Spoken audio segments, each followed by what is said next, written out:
I agree with Cecil with when he did this. Imprisoning Conquest is definitely something that a lot of people have been talking about. Some people have been siding with it, some people have been against it, most against it, saying it's a stupid idea, but I'm going to talk about why I kind of agree with Cecil here, even though it seems kind of hopeless. If you was in Cecil's shoes, you'd probably do the same, as you are utterly helpless in this situation. The poor guy has spent billions with a B to try and stop Omni-Man, and failed miserably. He said it himself, the world's most expensive nosebleed. So why do I agree with Cecil imprisoning Conquest? Viltrumites are just too OP, so his only option really is to do the stupid thing of imprisoning Conquest and hoping for the best that he can get some answers, as he wants to learn everything about their race to hope that he can finally do what he's always wanted to do, and that's protecting Earth. And without other Viltrumites like Omni-Man or Invincible, if he can somehow get that kind of power in his own hands, then he'll feel more secure, especially if he is then able to control this power, a power that doesn't have emotions like Invincible or Omni-Man, that doesn't make mistakes. Spoiler alert here, now if you haven't read the comics, this will get a little bit into spoiler territory. You have been warned.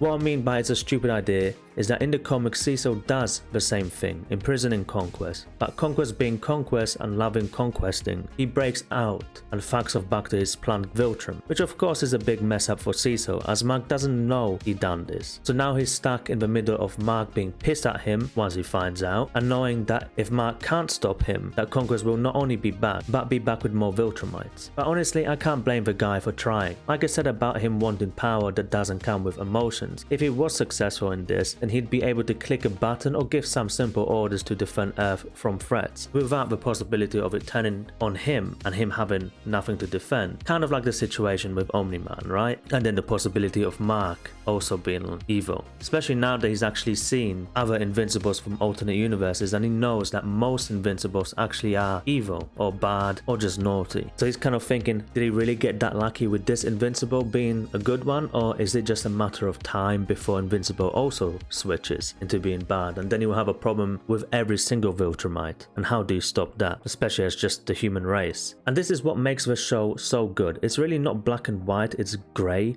When I first started watching it, I thought this will just be another obvious hero series, good guys are good and bad guys are bad, but it's far more complex than that. In fact, from the get-go you are kind of meant to hate Cecil, but the more you see him act, the more you start sympathizing with him, knowing that he truly is doing what's best for Earth, no matter the cost. And he still tries to give a benefit of a doubt to other heroes when they mess up by trying to fix them mentally and physically, even if they done him or Earth wrong at one point, as long as he feels it will benefit Earth, let's say in the long run, and he'll be able to get some more protection from other real threats. And this complex character, which is Cecil, shows that just like in real life, we all make complex decisions, especially when the outcome is most likely terrible, because Cecil is human, not a super being. And when you have a high stress situation, a lot of times you might not pick the best answer, or sometimes you may, even if that doesn't quite make it moral. And after what happened with the War of Invincibles and then straight after Conquest, you know that he is desperate to have some trick up his sleeve, because even though Mark is getting stronger each time, the damage outcome from each fight is tremendous, and many times he has to end up being saved, or if it wasn't for someone else stalling the enemy, he'd already be dead. So to sum this up, so I don't end up repeating myself, Cecil is human, he made a clear human error, and we will see the extent of this soon in Invincible. A man that his whole purpose is to carry the load of protecting the Earth from hostile beings from within and beyond Earth. I'd probably have done the same. A glimmer of hope, being able to imprison such an asset and to hopefully get information out of said asset to gain power over others like Conquest. But yeah, that was just my quick little talk. Let me know your guys' thoughts down below. I've watched Invincible quite a few times now, I'm getting into the comics as well. So if you guys do like this video, by all means let me know by leaving a like. What's your favorite part in the series so far? Comment that down below as well. And yeah, if you guys like this, I'll do some more videos on Invincible. Apart from that, you guys have a great day and peace.